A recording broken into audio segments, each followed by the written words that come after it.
Hey, welcome everyone. Today we're taking a little insider's tour of one of my favorite spots in Long Beach. So if you're out there looking for a home and you want something with, real personality, you're going to want to stick around.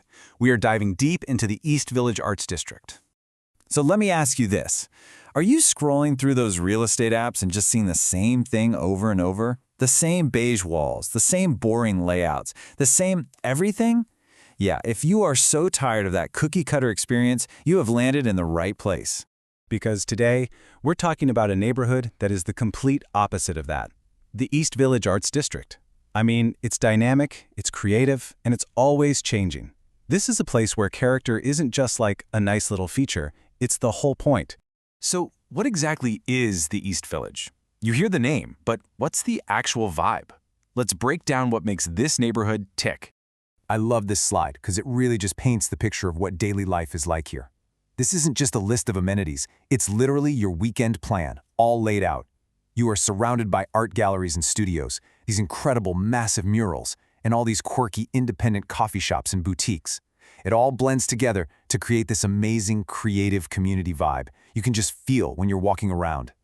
Okay, so let's get into how all of that creates one of the biggest draws of the neighborhood, the car-optional lifestyle. And for a lot of people, especially if you're a first-time buyer trying to save money, this is an absolute game changer.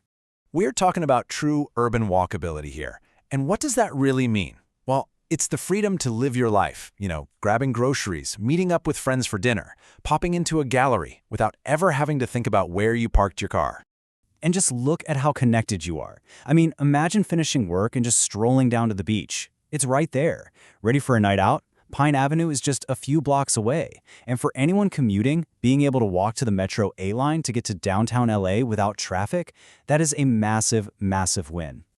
All right, so we've talked about the streets, the vibe, the walkability. Now let's step inside the front door. Because that unique character we've been talking about, it doesn't stop at the curb. This comparison says it all, doesn't it? On the left, you've got your standard, new-build condo. We've all seen it. But on the right, that's the East Village signature. Instead of those boxy layouts, you get these wide-open floor plans. Forget about plain drywall, we're talking exposed brick with history. High, airy ceilings and these huge industrial-style windows that just drench the whole space in natural light.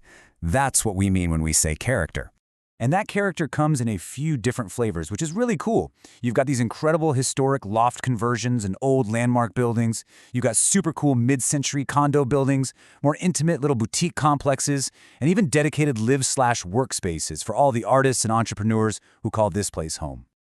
Okay, so we've seen the dream, right? It's easy to fall in love with the idea. But now it's time for the reality check. What does it actually cost to get into this unique lifestyle? Let's talk numbers. So, looking at these prices, you can immediately see why this area is so popular, especially with first-time buyers. There are different entry points depending on your budget. I mean, a studio can start in the $300,000. Finding that in a cool, walkable, coastal Southern California city, that's pretty rare. Now, along with your mortgage, you have to factor in HOA fees. And in the East Village, well, they can vary a lot. This is usually tied to the age and character of the building. You know, those beautiful historic properties we love? They often need a bit more TLC, and that can lead to higher dues, sometimes even over $800 a month. But, and this is a huge pro tip for anyone looking here, don't let a high HOA number scare you away right off the bat.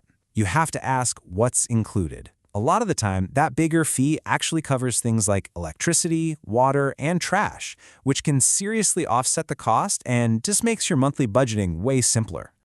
Okay, it's time. Let's address the elephant in the room. The one question that comes up with any downtown neighborhood, anywhere. What about parking? And look, here's the honest truth. The parking situation is a mixed bag. Some of the oldest, coolest, most character-rich buildings were built before cars were even a thing, so they have zero parking. Others have assigned spots, and renting a space in a nearby lot is a really common solution. But the real takeaway here, the most important thing on this slide is that last point. Always, and I mean always, confirm the exact parking situation before you even dream of writing an offer. Seriously, it's that big of a deal. So, we've covered the vibe, we've walked through the homes, we've looked at the practical stuff, and that brings us to the crossroads, the final and really the most important question of all. Is this neighborhood actually for you? Let's see if this sounds like you. If you're nodding your head as we go through this list, if you're energized by city living, you love being a stone's throw from art and culture, and you would choose character over a cookie-cutter box any day of the week, well then all signs are pointing to a big yes. But on the other hand, look, it's not a perfect fit for everybody. If what you really truly want is that quiet suburban feel, or if having 2 dedicated parking spots is an absolute must, or you just really prefer brand new construction, you might want to look elsewhere. And that's totally okay. It's all about finding the right lifestyle match for you. So who is making that match? This chart is actually pretty fascinating. Just look at the biggest slice of the pie. First-time buyers make up 35% of the market here. They're drawn in by that perfect storm of affordability and lifestyle. Then you've got investors, people who are specifically hunting for character, and of course those LA commuters taking advantage of the metro. And that's really what it all boils down to. The East Village Arts District offers this really rare combination. You get relative affordability for a city on the coast, an incredible walkable lifestyle, and the potential for real long-term investment growth as downtown Long Beach just keeps getting better. I think this quote just sums it all up perfectly. It's not for everyone, and it's not. But for that right person, the buyer who values creativity, who wants to be part of a community, who gets excited by character, it might just be the most exciting place to call home in the entire city. Thanks so much for joining me on this tour of the East Village.